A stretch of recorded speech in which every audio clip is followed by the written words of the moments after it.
Mu bijanye n'ubuhinga bwa none, inyigisho zari zimaze iminsi 5 zatunganijwe n'ishirahamwe Kit Hub, urwaruka rushika 170 nirwo rwaronkejwe impapuro zemeza ko rwahejeje izo nyigisho. Afatiye ku mpano zitandukanye rwerekana, Chris Clement Igiraneza avuga ko urwaruka rushoboye, aho nyene ngo akaba agiye kwegera amashirahamwe ashobora kuzana uburyo, gutyo ibikorwa vyo kwiteza imbere no guteza imbere igihugu bigende neza.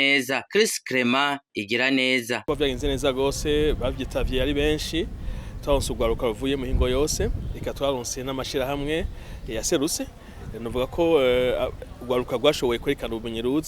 Rero turanezerewe gose kandi dushimira na leta yaserutse muri bikorwa. Intumbero y'iki gikorwa ni kugira ngo tuheze urwaruka urubuga berekane ivyo ubumenyi bwabo. Umwanya wari mutoya gose mugabo berekanye ko babishoboye. Igikenewe nuko tugiye kuganira n'amashirahamwe kugira ngo bashire uburyo. Urwaruka rurakeneye uburyo kugira ngo ibikorwa by'inyavyo. Rero nibaza ko amashirahamwe yabishimye. Rero igisigaye nuko tuyegera tugashiramwe umugambi wo kubaherekeza kugira ngo bikoreshwe mu buryo bwiza. Abaronkeje izo nyigisho barashima ko bahakuye akunguko katari gato, bakanashimira Kit Hub kuri izo nyigisho. Aba ni bamwe muri bo. Jewe novuga ko nakamwe ubumenyi bwinshi mu bijanye n'ikintu c'ubuhinga bwa none ariyo technology, kuko isi turiko tujamwo ni ya technology. Urumva narakuyemo ibintu bizomfasha nka electronique ni ikintu kidufasha mu bintu nk'ibintu vy'imodoka n'ivyo. Hama ndabashimira cyane gose ko nabaramyigishije ko bizomfasha bikazoza.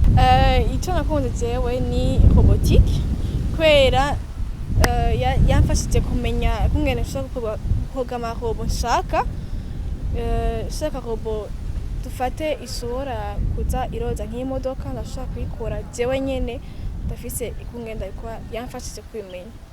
Kit Hub noyishimira cyane gose ko nkuko bisanzwe baradufasha kongeza ubundi bumenyi.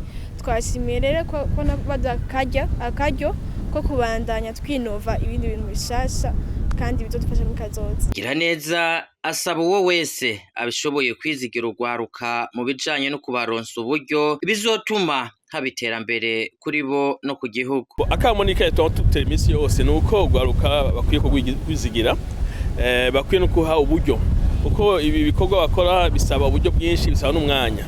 Rero nibaha umwanya urwaruka bakabaha n'ibikenewe, nibaza ko Burundi ejo ari bwiza rwose biciye mu buhinga bwa none. Mu bushikiranganji mu byo bujejwe harimo ubuhinga bwa none, bavuga ko bazoshigikira uwo wese azoza ateza imbere ico gisata.